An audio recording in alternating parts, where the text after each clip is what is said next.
Hello and welcome to episode 168 of the How to Survive podcast. My name is Chris. Joining me in the snowy Alaskan wilderness is Joe. All right. How are you? Yeah, not bad. Wrapped up warm? Yeah, it's bloody cold. Winter's setting Dark in. as well. Yeah, winter's setting in. The sun is only up for about 3 hours a day. Yeah. And so we've got to make use of the light while we can to talk about a film, Joe. And that film is called Hold the Dark. Yeah. It's directed by Jeremy Saulnier, who is a favourite of ours, I would say. He did Green Room and Blue Ruin before this. Yeah, he's spoiled the colour theme of his back catalogue. Dark is a colour. Is it? Yeah, why not? Great. Well done, Jeremy. If you haven't seen Hold the Dark, it's available on Netflix because it is a Netflix distributed film. And I would say it's well worth watching, although it has polarised opinion. And we'll get into that later. Not between us, though. We think it's good. Spoilers. Speaking of which, there will be loads of spoilers throughout this podcast because if you haven't listened to us before, we like to spoil the whole film. I mean, not deliberately. That's not specifically what we're doing. No, but we talk about the film at length, and to do that, we really need to have everyone on board, everyone on the same page. And so we will talk about the beginning, the middle, and the end of the film with impunity. Just you try and stop us.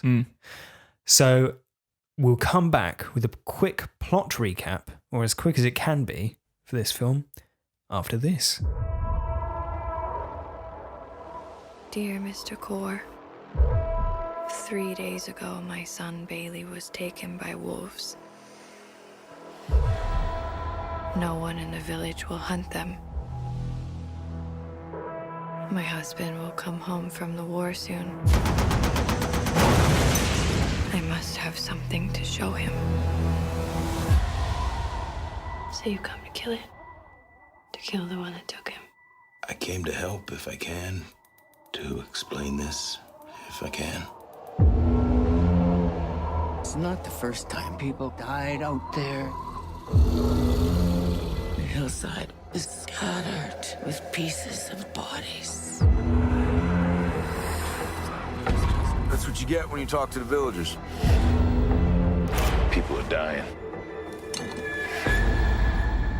Now it's real enough. Help! Leave us to the devils. Wolf expert Russell Core is summoned to the town of Keelut in the Alaskan wilds to find and kill a wolf responsible for the presumed death of 3 of the town's children. I mean, I say presumed death. They were dragged off into the Alaskan wilderness in what looks like winter. They're dead. Yeah. Yeah. He stays with Medora, the mother of the 3rd child who disappeared, and Medora appears traumatised and isolated and shunned by the town's other residents. You say traumatised. It could also be like completely calm and weird. Yeah, well, given the context, you assume it's like she's a hard to read kind of person. Yeah. During the night, Medora climbs into bed with Russell wearing only a wolf mask and attempts to compel him to choke her. So far, so normal. We've all been there. Yeah. Medora's husband, Vernon, is serving in Iraq, unaware of his son's death, and we see him coldly dispatching a group of terrorists with a machine gun and also killing one of his fellow soldiers with a knife when he catches him raping a local woman. Shortly thereafter, he is wounded and sent home. Russell sets out into the wilds and finds the wolf pack and observes them savaging one of their own cubs, which is apparently normal behaviour for wolves. What could it mean?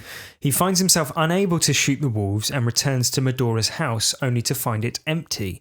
Venturing into the basement, he finds the frozen body of Bailey, Medora's son, choked to death by Medora. A local Native American woman tells Russell that Medora was evil and possessed by a wolf demon known as a Tornak. As soon as I saw Medora, I was thinking that.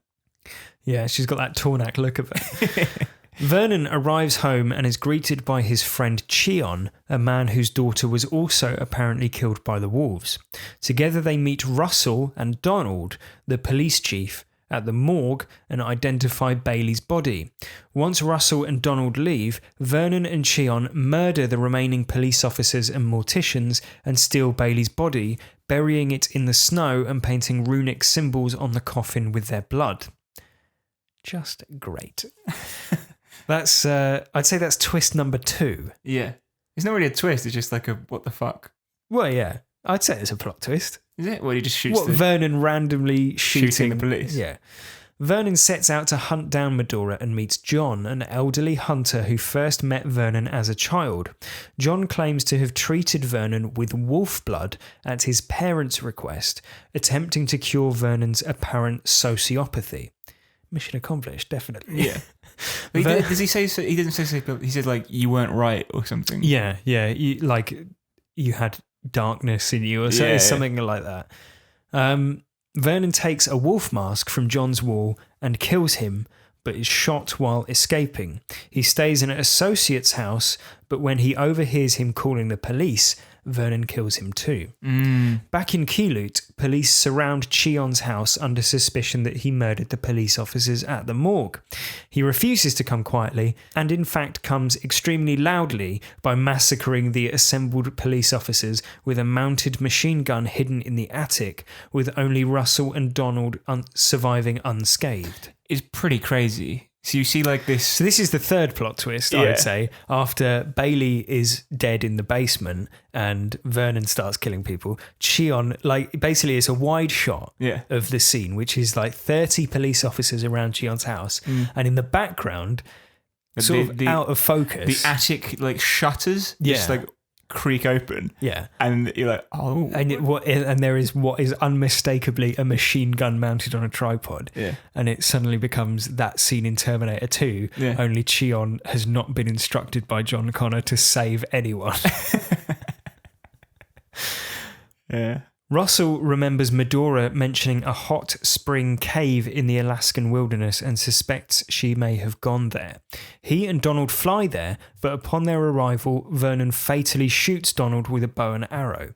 Hiding in the cave, Russell finds Medora, but is also shot by Vernon shortly thereafter. Vernon begins strangling Medora, but when she removes his mask, he instead embraces her. Vernon and Medora depart, and Vernon takes his arrow back off of unscrews Russell, unscrews the tip and slides it out of him. Fine. Which I think at first you probably think, he's, helping him. No, he just wants his arrow. Yeah. Needs that. They depart, leaving Russell to be found by an Alaskan tribe who take him to hospital, where he wakes up to be greeted by his estranged daughter, which is, a sort of subplot of the film. Vernon and Medora disappear into the wilderness, dragging their son's coffin, accompanied by a pack of wolves. So that was Jeremy Saulnier's Hold the Dark. His first film was, that we've seen at least, was a pretty straightforward revenge film. Second film was... Nazi Hostage punks horror? and machetes. Yeah. This third film is quite unlike a lot of film, like quite unlike most films I've ever seen before, I think. It's pretty weird. Yeah.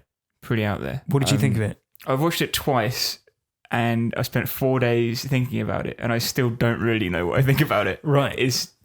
It's one of those. Yeah. I think as a tense supernatural thriller, which is what it sets out to be initially, it would struggle to win any awards for originality. I think it's basically like a fairly typical, if particularly sinister, Alaskan murder mystery for the first 15 minutes. It's interesting that you've thrown the word supernatural in there so early. Yeah. Because I think that's one of the tricks of the film makes. One of the lines of inquiry it sets up, so to speak, but then never really explores it. I think you're right. I think that is punctuated by what you might call the friendly fire scene, if you're being euphemistic. Right. Where Vernon stabs the rapist to death. Yes. And it's so unsettling to go from like complete darkness to like inescapable brightness and heat. Yeah, in Iraq. The desert, yeah. And then after that, it goes back to being this like fish out of water procedural where Russell's like squirreling, he's got a cold and he's like trying to solve things. And then they literally take a mounted machine gun to all of your expectations. Yeah. And after that, you're pretty much just like forced to swallow anything the movie gives you. Yeah. And yeah, that's my review of it. It's just a roller coaster. Yeah.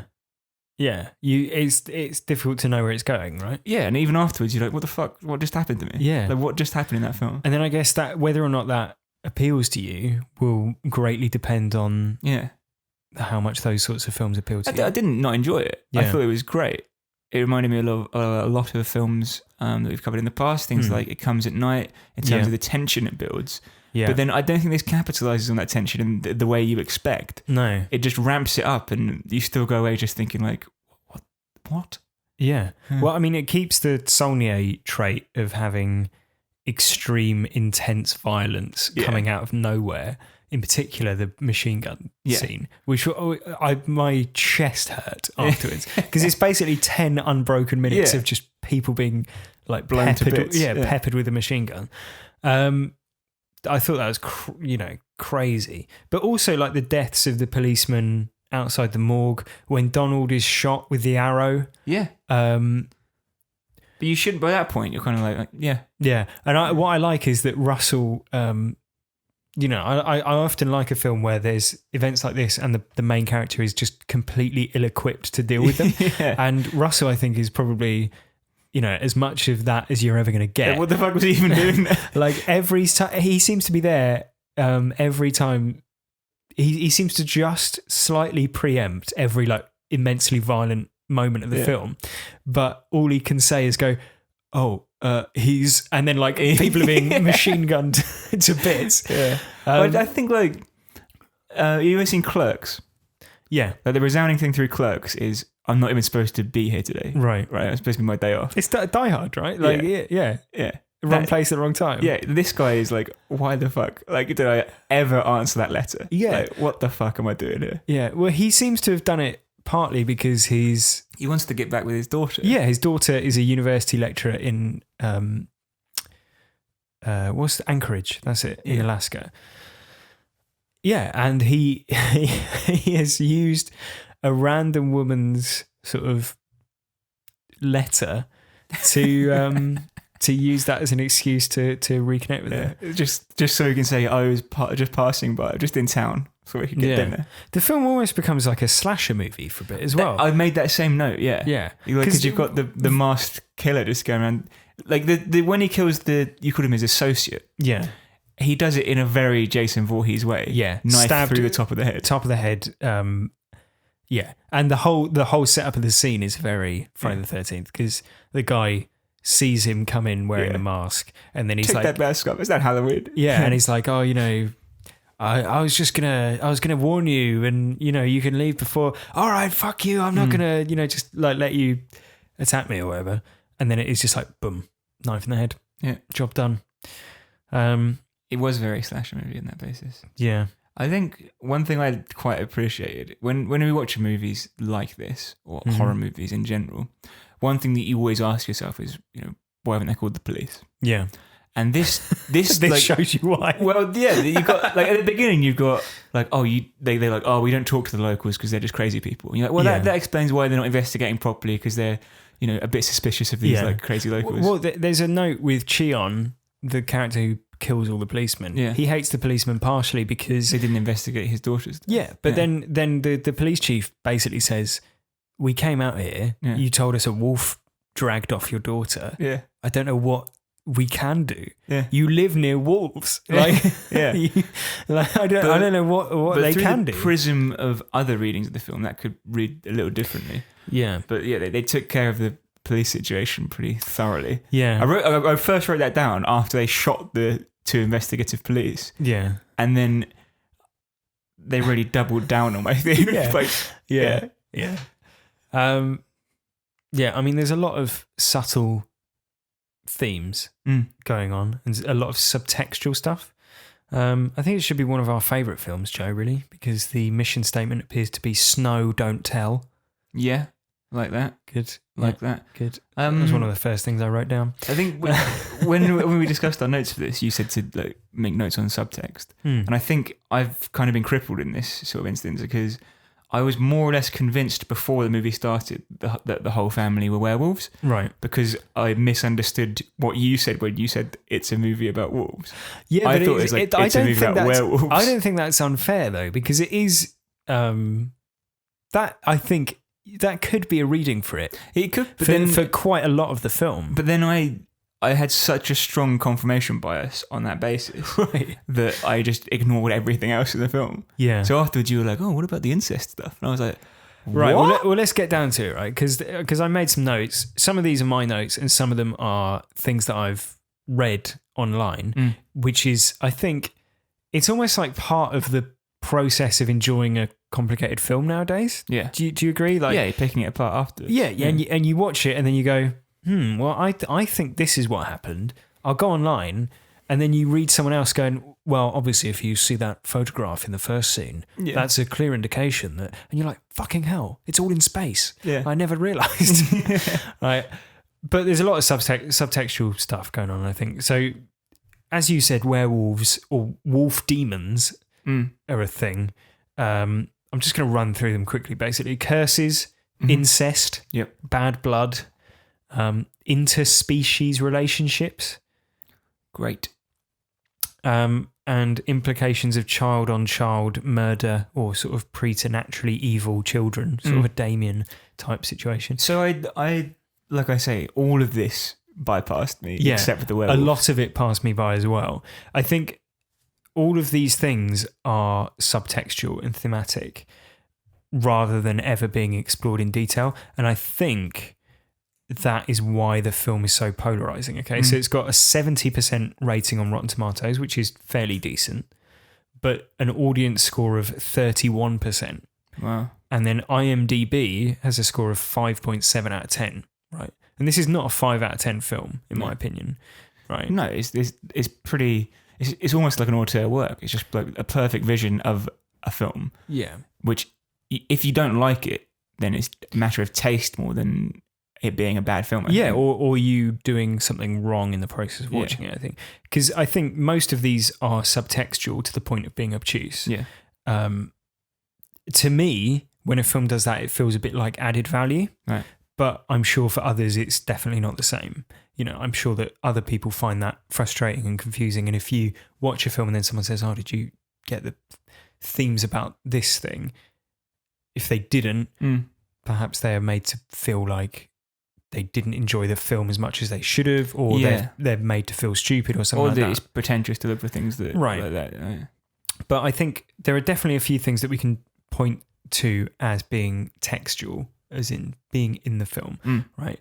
So the first one is incest, okay? So it's relatively clear that Medora and Vernon are brother and sister. Okay. What makes you say that?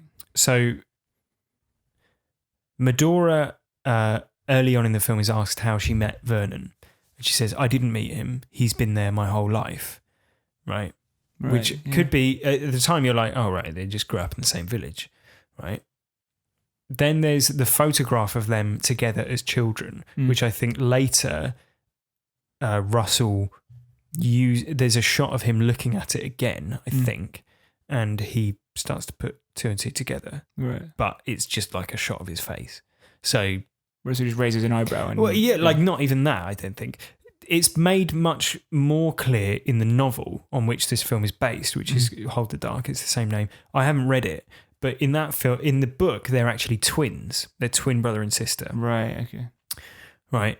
But it also explains their exclusion from the community, because it's apparent that aside from Cheon, everyone has sort of excluded them. Yeah, and they say they're evil and they're cursed and they're right. And Ilanak, who's the Native American woman in the village who has a few scenes, she is one of the people who says, there's evil around her. And what happens to her? Well, yeah, she gets her throat cut by a man in a wolf mask. Yeah. Another thing is that evil children, basically, right? Because the sole characterizing flashback scene that we have with Bailey, who is Medora and Vernon's son, is devoted to showing him as being a psychopath. Yeah. Right. because it's Vernon and Bailey hunting They're sat next to a dead deer. Yeah. Yeah.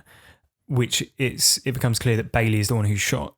And Vernon asks him how it felt, and Bailey says it felt really good. And he says, why is killing bad? Which would suggest to me that he is a psychopath. Yeah, Right. Or at least he enjoys killing. Yeah. And Vernon explains to him that you shouldn't let anyone Tell you killing's bad.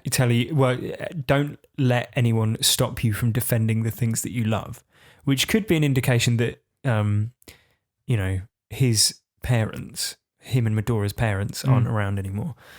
Yeah, that's true. Medora also says Vernon left her at home with a sick child when he went off to Iraq.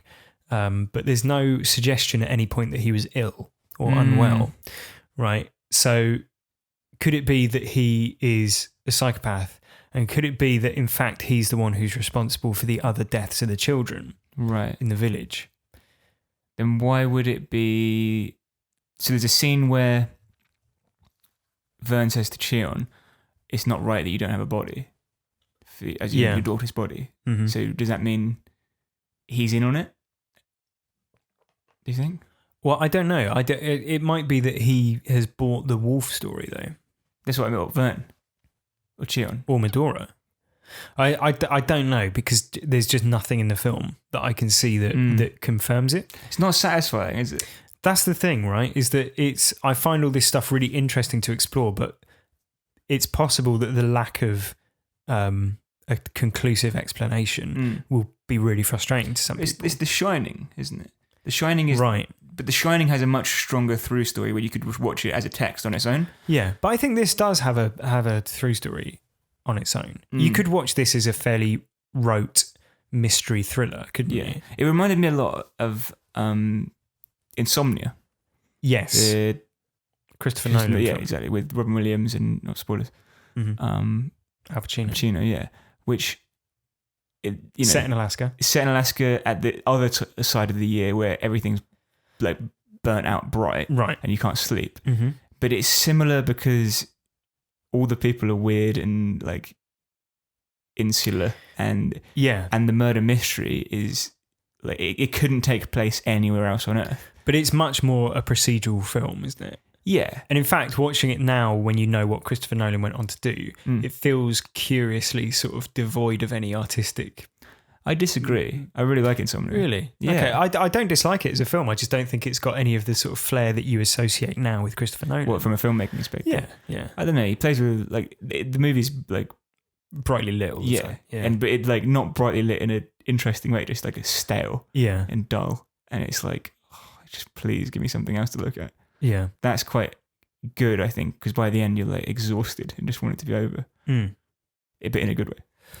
Well, the final thing that I think is there's enough in the film to discuss is the idea of wolf demons or wolf people. Yeah. Right? Because the indigenous woman in the village, who's a woman called Ilanak, believes that Medora is possessed by a wolf demon known as a Tornag. Right? And this doesn't appear to be based on any real existing mythology that I could find. So it's something that's been created for the story. So it's not just some set dressing of, this is what a strange Native American woman thinks. It's made up. Right. We see various references throughout the film to similarities between Vernon and Medora and the wolves. Because, for example, when we see the wolf pack kills its young for the strength of their bond, which mirrors Medora's actions and Vernon's eventual acceptance of what she did. Yeah. Right. And the same wolf pack ends up running alongside the siblings in the film's closing scenes. And a woman says to Kor, "They spared you," which immediately follows a scene where he is wounded but surrounded by wolves. And you think, he's going to get eaten by wolves. But a woman says, "They spared you," which could mean the siblings or it could mean the wolf pack. And it's basically, I think that's aligning the two as one unit. Well, when you first see the wolves, it's also the last time you see Medora for most of the film. Yeah. So I thought that was Medora, Right. which I think is Which deliberate. I think that is deliberate. There's also an interesting thing, which again, this is potentially quite frustrating because it's impossible to get this out of the film unless you're like watching it in a sort of forensic way. You remember when Russell is being treated for his wounds in like a sort of Native American yurt or whatever. Yeah. And a woman comes into the tent and takes his boots away, which are the boots that he borrowed from Vernon. Yeah. Right? That woman is credited as Vernon's mother. Right? Now, some people online think that she is the wolf in the wolf pack, the female wolf. And given that you don't see her with Vernon and Medora as they're walking off into the wilderness, but you do see all the wolves, it's like they've gone back to rejoin their family, and Vernon is wearing the boots.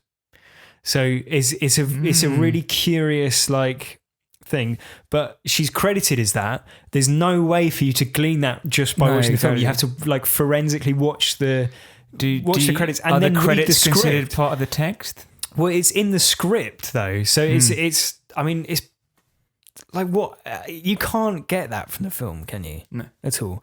But I think it's an interesting film, and I think that even if you stripped away all of that stuff, the core of the film is interesting and dramatic and. So do you think thrilling. you give this to a dummy who doesn't really? We like watching films on this basis and picking them apart. Yeah. It's unfair of me to call him a dummy because people watch films for different reasons.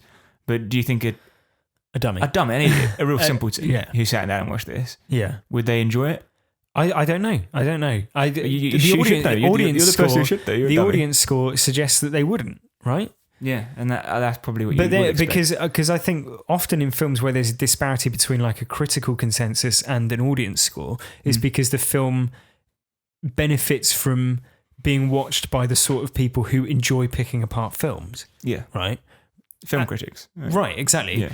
Whereas I don't think that the average moviegoer does that. And that's not to criticise them at all, because everyone likes watching films just for entertainment value.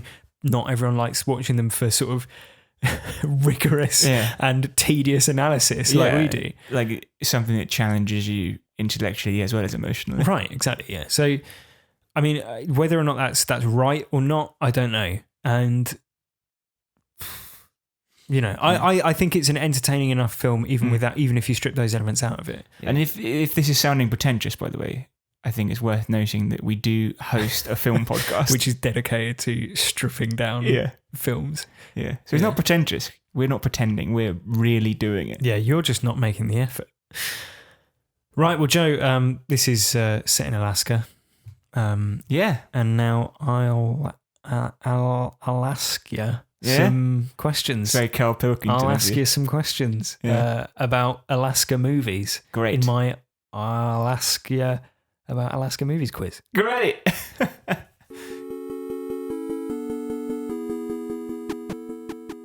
So basically, I'm going to describe a film that is set in Alaska. You have to tell me what it is. That sounds fairly straightforward. Yes. Number 1. In this mystery thriller, Robin Williams is a nasty man and Al Pacino is very tired indeed. Ooh. Is it Christopher Nolan's Insomnia? Yes. Do you know what year it came out? 2004. Unfortunately. Quiz over. Film number 2. This comedy drama stars Joaquin Phoenix, Rick Moranis and Michael Clark Duncan and tracks a young tribesman's quest to avenge his brother's death. Jesus. Really? Yeah. Also from 2002. Really? Mm-hmm. Rick Moranis, Michael Clark Duncan and Joaquin Phoenix. Yep. Young tribesman. Yep. Jeez Louise. I have no idea. It's Brother Bear. Oh, you knob. You really... If you said he's a bear, I'd agree. He gets turned into a bear, doesn't he? Yeah, that's true. Right. Well, you got me good, man. Yeah. Film number 3. I'm just going to read a quote from the film. You should never listen to it, and you should rather destroy it. It should not be sitting on your shelf in the living room all the time. Yeah, it was a very strained Werner Herzog, Yeah. What was the film? Grizzlyman. Correct. The best superhero movie I've ever seen. Film number 4. When the sun doesn't rise in the town of Barrow, a group of monsters have plenty of time to take advantage. Man, I do know it. It's been requested quite a few times actually on this podcast. Darkness Falls? No, it was 30 Days of Night. Yeah. Have you seen it? No. Maybe we'll have to watch it. They're vampires? Yeah. Yeah. Yeah, I thought that would give it away. Film number 5. This is less a question and just something that I want to get out. This film is a favourite of pot-smoking university twats, but is actually a true story about one of the most selfish, arrogant, hipstery, self-appointed spiritualist arseholes that has ever had a movie made about them. I'm glad he died at the end. Yeah, I feel the same way. I had the misfortune of watching it when I was at uni, Yeah. probably smoking pot. And it didn't have the effect it was supposed to have on me. I was just angry. Angry reaction. Exactly the same, yeah. And people were showing it to me like, oh, this is so beautiful. This is like such a a poignant film. It's like, Yeah. no. A lot of people's parents get divorced. Yeah. They don't all go and waste their life in a sort of tantrum trying to fucking find themselves in a burnt out bus. It's in not. Alaska. The thing is, I think we're supposed to have the reading that we have of it. I don't think it's meant to be dreamy. I don't know, mate. It's so like sanctifying about him, isn't it? Yeah, but I think that's the point. I don't know. Maybe I'm misremembering it because I feel so strongly. The movie's Into the Wild, anyway. Correct. Film number Alexander 6. Supertramp. Yeah, that's right. Isn't it Christopher McCandless is your name. Film number 6.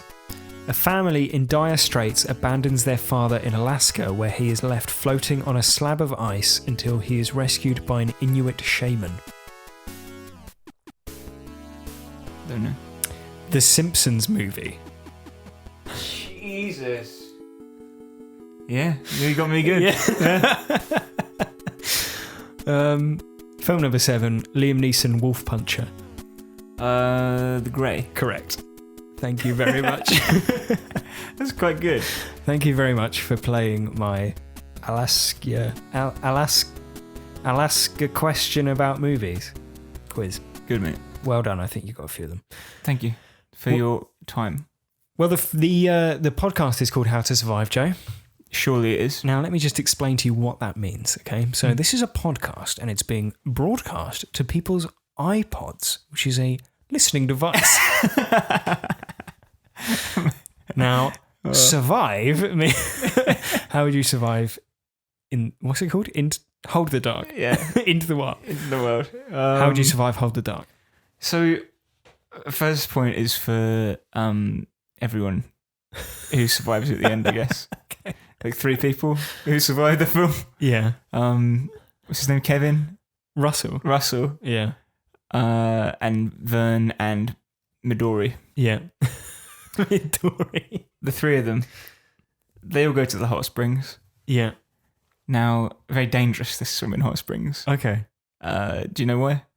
Is it to do with gas that is... Yeah. The gas can become so hot that it just burns the skin off your bones. Right. And you die. Okay. There's stories of like people like skinny dipping, jumping into the like hot springs at Yellowstone Park. Yeah, Yellowstone's famous for it, isn't it? Jellystone. And they just like they're melt. dead. As soon as they touch the water, that's it. See you later, dead. Yeah. Boiled to death instantly. Boiled to death instantly. Can you imagine?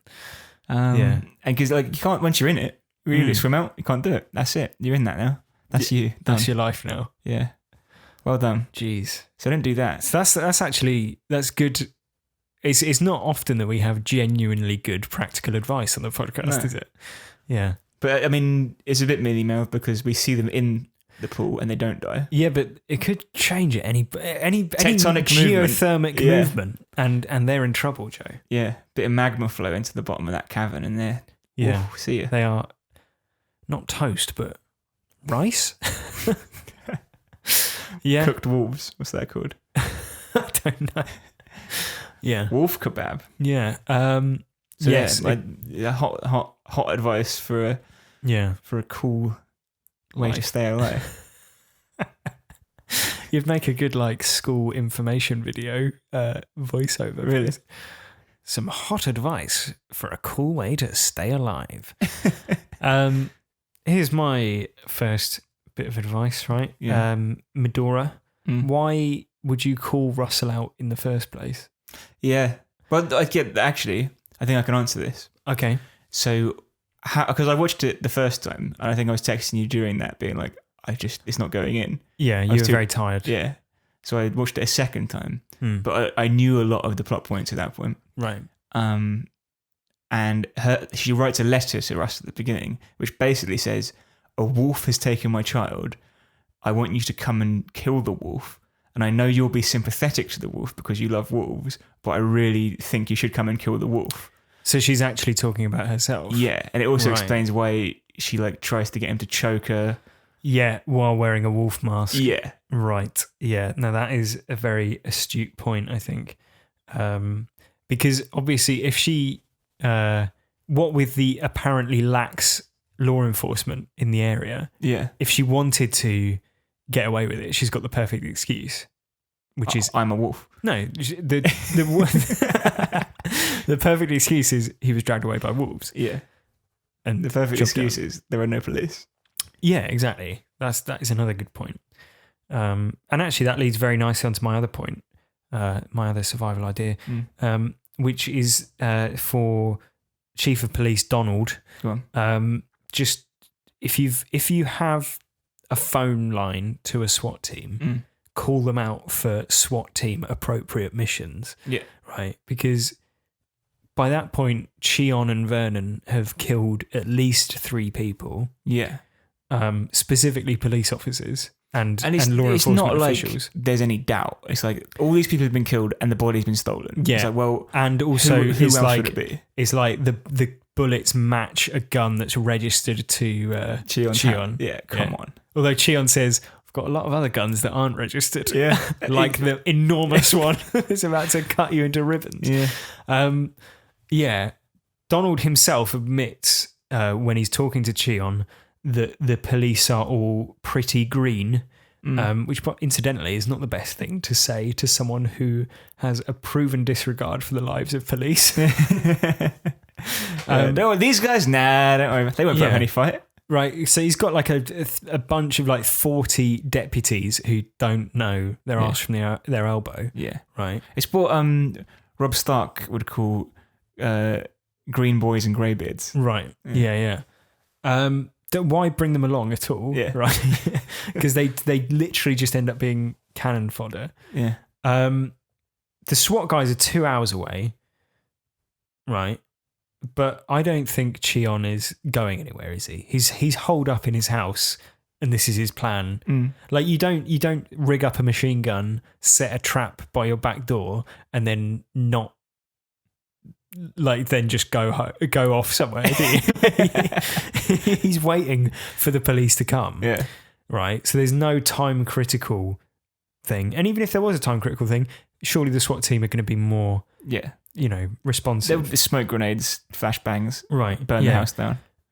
It seems like that would be a worthwhile, expensive time and assets. I think they're a couple of hours away, though, aren't they? They are 2 hours away, I think he says. But the point is that he's waiting for them.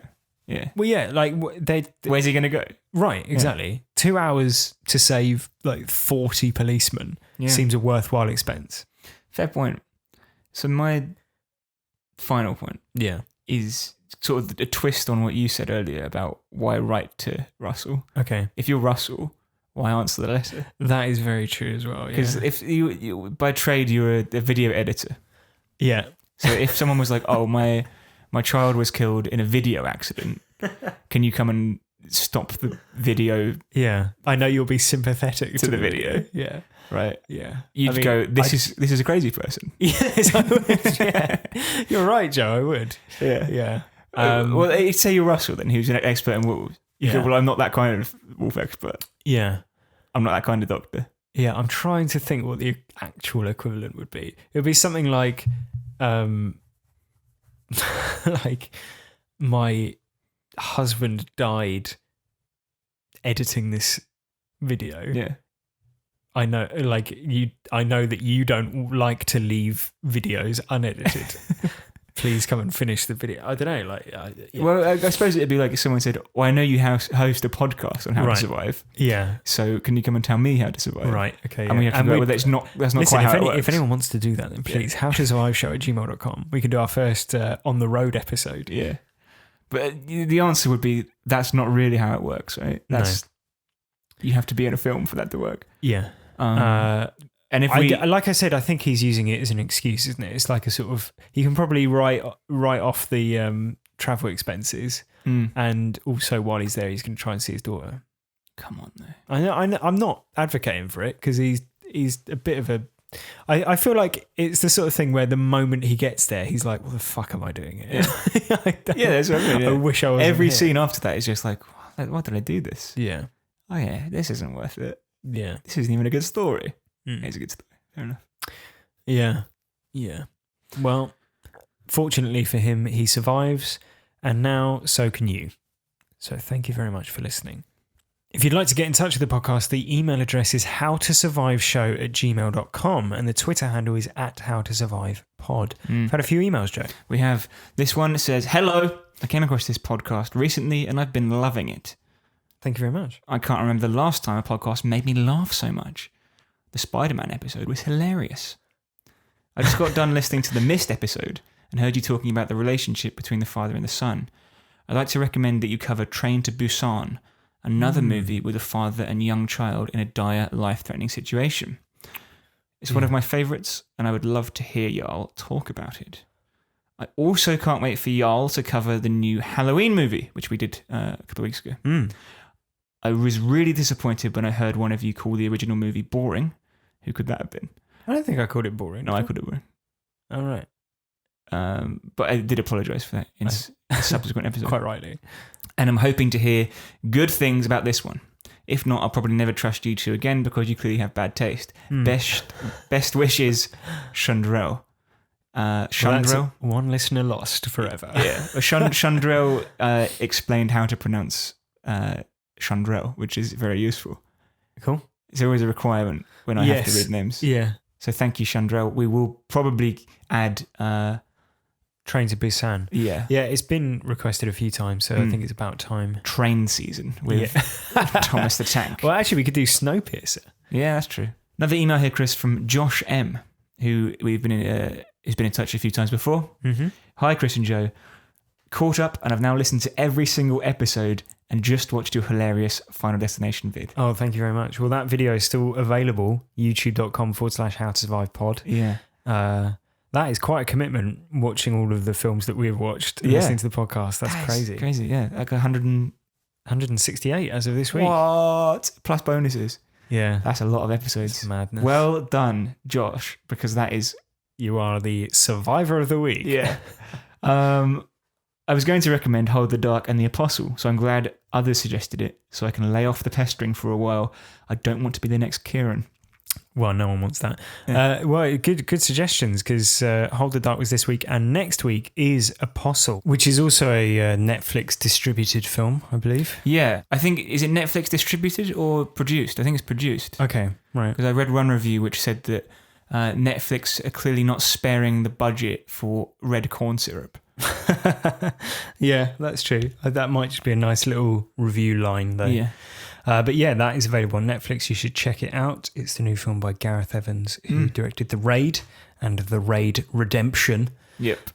So yeah, one to look forward to next week, Apostle. In the meantime, take care of yourselves, won't you? Yes, look after yourselves. Keep warm. Don't savage your children. Bye.